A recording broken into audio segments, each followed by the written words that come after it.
Hello అండి అందరికీ. నేను మీ సరస్వతినండి. వెల్కమ్ బ్యాక్ టు సరే విక్కీ వరల్డ్. అందరూ ఎలా ఉన్నారండి?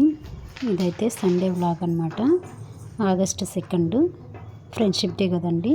ముందుగా అందరికీ హ్యాపీ ఫ్రెండ్షిప్ డే. అందరూ హ్యాపీగా ఉండాలనేసి కోరుకుంటున్నాను. సో నా కాలేజ్ ఫ్రెండ్స్కి, అలాగే నా స్కూల్ ఫ్రెండ్స్కి, నా సబ్స్క్రైబర్స్కి, నా వీడియో చూస్తున్న వాళ్ళందరికీ కూడా హార్ట్ఫుల్గా హ్యాపీ ఫ్రెండ్షిప్ డే అండి. నా లైఫ్లో అయితే ఫ్రెండ్స్కి చాలా ఇంపార్టెంట్ రోల్ ఉందనేసి నేనైతే అనుకుంటాను. సో చెప్పుకోగలుగుతాను కూడా. బికాస్ మనలో ఉండే ఎన్నో ఆలోచనలు కానీ, మనం ఎన్నో కాన్వర్జేషన్లు కానీ, అలాగే మనకు వచ్చే థాట్స్ కానీ ఫస్ట్ మనము షేర్ చేసుకోగలిగేది ఫ్రెండ్సే అనమాట. బట్ కానీ నాకు మా సిస్టర్స్ కూడా మంచి ఫ్రెండ్సేనండి. సో చాలా విషయాలు కూడా నేను మా అక్క వాళ్ళతో కూడా బాగా షేర్ చేసుకుంటాను. అట్ ద సేమ్ టైం నాకైతే నా స్కూల్ ఫ్రెండ్స్ ఇప్పటికీ కూడా టచ్లో ఉన్నారు. దాదాపు 25 ఇయర్స్ నుంచి 30 ఇయర్స్ నుంచి అనుకోవాలి రియల్గా చెప్పాలంటే. మా ఫ్రెండ్షిప్ ఇప్పటికి కూడా అలాగే కొనసాగుతుందండి. ఫస్ట్ ఉన్న బాండింగ్ ఇప్పటికీ మా మధ్య ఉంది. సో ఒకానొక సిచ్యువేషన్లో నేను చాలా డీలా పడిపోయాను, అంటే చాలా డిప్రెషన్లోకి వెళ్ళాను. బట్ కానీ ఆ టైంలో కూడా నా ఫ్రెండ్స్ అయితే నాకు చాలా సపోర్ట్ చేశారు, చాలా మోటివ్ చేశారనమాట. సో మనం అలా ఉన్నప్పుడు అందరితో అన్నీ షేర్ చేసుకోలేం కదా. కొందరితో మాత్రమే మన మనసులో విషయాలు కానీ, మన ఆలోచనలు కానీ కొందరితో మాత్రమే మనము డిస్కస్ చేయగలుగుతాము. సో అందులో అయితే నా ఫ్రెండ్స్ అయితే చాలా ముందుంటారు. నా స్కూల్ మేట్స్ నాకు చిన్నప్పటి నుంచి కూడా మేము స్కూలు, కాలేజీ అంతా ఒకే చోట అయిపోయిందన్నమాట. డిగ్రీ వరకు మేము 3rd క్లాస్ నుంచి మొదలుకుంటే డిగ్రీ వరకు ఒకటే స్కూలు, ఒకటే కాలేజీ. సో ఇంకా ఎంత బాండింగ్ ఉంటుందండి. అందరూ కూడా మనకు ఫ్రెండ్స్ కాలేరండి. పరిచయం అయిన వాళ్ళందరూ కూడా ఫ్రెండ్స్ కాలేరనమాట. తర్వాత కాలేజీలో కూడా కొందరు అయ్యారు. సో వాళ్ళు ఇప్పటికీ కూడా నాతో బాగా టచ్లోనే ఉన్నారనమాట. సో బాగా మాట్లాడుకుంటాం. ఎప్పుడన్నా 1 ఇయర్కి 2 ఇయర్స్కి ఒకసారి కలవడము, ఫోన్లో ఎప్పుడు మా టచ్లోనే ఉండడము, ఏదన్నా ఫంక్షన్స్ అలా అయినా కానీ ఒకరికొకరు ఇన్వైట్ చేసుకోవడము, చిన్న గెట్ టుగెదర్ లాగా ఒక్కసారి మాత్రమే చేసుకున్నాము మా స్కూల్ మేట్స్ మొత్తం కలిపి. స్కూల్ మేట్స్, కాలేజ్ మేట్స్ అందరం వాళ్ళేనండి. సో అబ్బాయిలు అమ్మాయిలు ఫ్రెండ్స్ అని, అబ్బాయిలు ఏంటి ఫ్రెండ్స్ అని కూడా అనుకోకూడదండి. అబ్బాయిల్లో కూడా జెన్యూన్గా ఉండేవాళ్ళు కూడా ఉంటారు. వన్స్ ఫ్రెండ్స్ అంటే చాలా వాల్యూ ఇచ్చేవాళ్ళు కూడా ఉంటారనమాట. నా లైఫ్లో అలాంటి అబ్బాయిలు ఉన్నారండి. ఎలా అంటే అసలు మా మధ్య బాండింగ్ అయితే చాలా మంచిగా ఉంటుంది.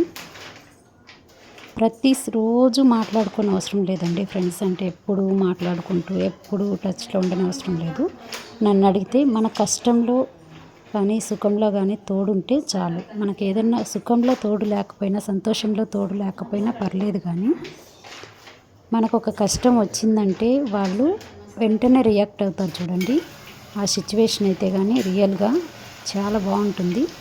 నా లైఫ్లో అటువంటి సిచ్యువేషన్స్ చాలా ఉన్నాయండి ఫ్రెండ్స్తోనే అండ్ మా సిస్టర్స్తో కూడా. నైట్ అయితే ఈయన చాలా లేట్గా వచ్చాడండి. వీడియో విషయంలోకి వచ్చినట్లయితే నైట్ ఆయన వచ్చేసరికి 1:30 అయింది. బికాజ్ చాలా వర్క్ ఉన్నది ఆఫీస్లో. సో ఇంకా ఆయన వచ్చేసరికి 1:30 అయింది. తినేసి మేము పడుకునే లోపే 4 అయిందండి. ఏదో సమ్ ప్రాబ్లం అనేసి అన్నారనమాట. సో నేను కూడా డిస్కస్ చేయలేదు. కానీ ఒకటండి, మనల్ని నమ్మి ఒక వ్యక్తి మనకు బాధ్యత అప్పచెప్పారంటే వాళ్ళకు ఎప్పుడూ కూడా మనము మోసం చేయకూడదండి. అన్నం పెట్టిన చేతిని ఎప్పుడు కూడా కరవకూడదు అంటారు కదా మన పెద్దవాళ్ళు.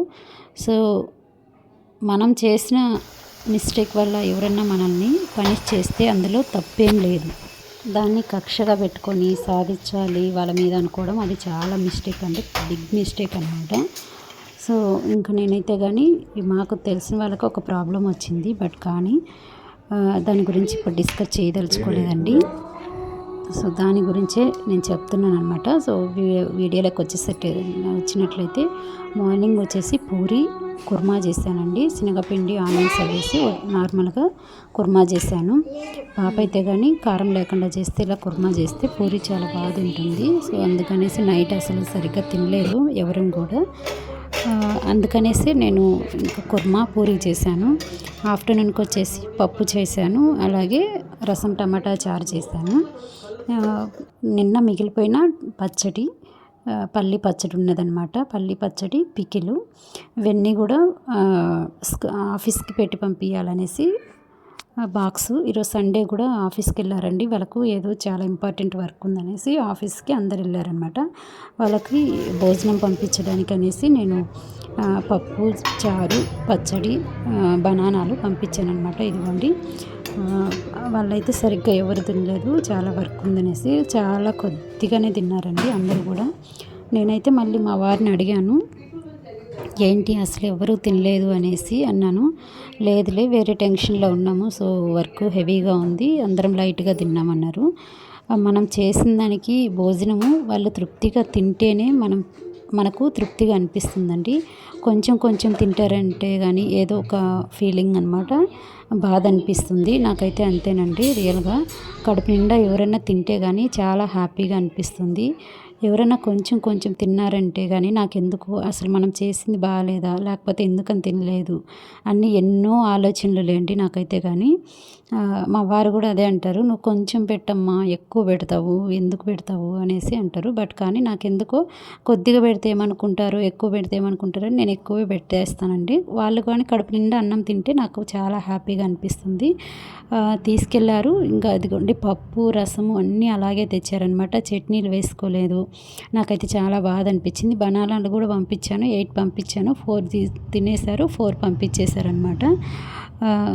సో ఇంకా రిమైనింగ్ నైట్ తినేసామండి. ఇంకా మరుసటి రోజు కూడా పప్పు అయితే కొద్దిగా తీసి ఫ్రిడ్జ్లో పెట్టేశాను. అంతా రోజు వ్లాగ్ ఇంతేనండి. వీడియో కానీ నచ్చినట్లయితే లైక్ చేయండి, షేర్ చేయండి, సబ్స్క్రైబ్ చేసుకోండి. మీ ఫ్రెండ్స్ అండ్ ఫ్యామిలీస్కి షేర్ చేయండి. థ్యాంక్స్.